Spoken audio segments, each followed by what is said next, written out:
Pepper ரசம் செய்ய என்னென்ன தேவைன்னு பார்த்துலாம்.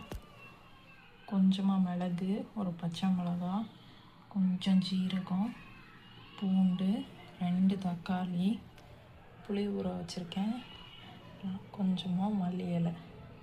இப்போ ஃபஸ்ட்டு மிக்சர் ஜாரில் மிளகு, பச்சை மிளகா, ஜீரகம் இது எல்லாத்தையும் போட்டு 1-2 அரைச்சிக்கலாம்.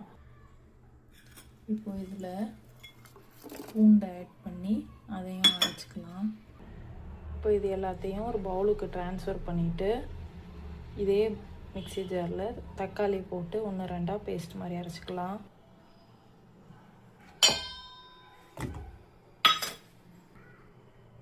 நம்ம அரைச்ச பேஸ்ட்டு தக்காளியை ஊற்றிக்கலாம். இப்போது இதில் மல்லி இலையும் போட்டுக்கலாம். இப்போது புளி கரைக்கிற தண்ணியை இதில் ஊற்றி நல்லா கைட்டு பிசைஞ்சு விடணும். கைட்டு மிக்ஸ் பண்ண உடனேயும் எவ்வளோ தண்ணி தேவையோ புளிப்புக்கு ஏற்ற மாதிரி புளி கரைச்சி ஊற்றி தண்ணி ஆட் பண்ணிக்கணும். உப்பு காரம் செக் பண்ணிவிட்டு ஃபைனலாக ஒரு தாளிப்பு கொடுத்துடலாம். பேன் அடுப்பில் வச்சு தேவையான அளவு எண்ணெய் ஊற்றிக்கணும். இப்போது எண்ணெய் காஞ்சதும் கடுகு போட்டுக்கலாம்.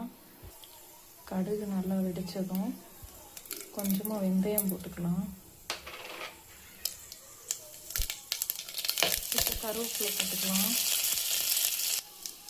இப்போ 2 வத்தல் ஆட் பண்ணிக்கலாம். நல்லா மிக்ஸ் பண்ணி விட்டுட்டு இப்போது மஞ்சத்தூள், பெருங்காயத்தூள் ஆட் பண்ணிக்கலாம் எண்ணெயிலே. அதில் இப்போது நம்ம கரைச்சி வச்சுருக்க ரசத்தை ஊற்றிடலாம். ஒரு மிக்ஸ் பண்ணி விட்டுட்டு சிம்மிலே வச்சிடலாம் கேஸை. இப்போது ஓரெல்லாம் அப்படியே நுர கட்டி வரும். அப்போது உப்பு போட்டு ஆஃப் பண்ணி வச்சிடலாம்.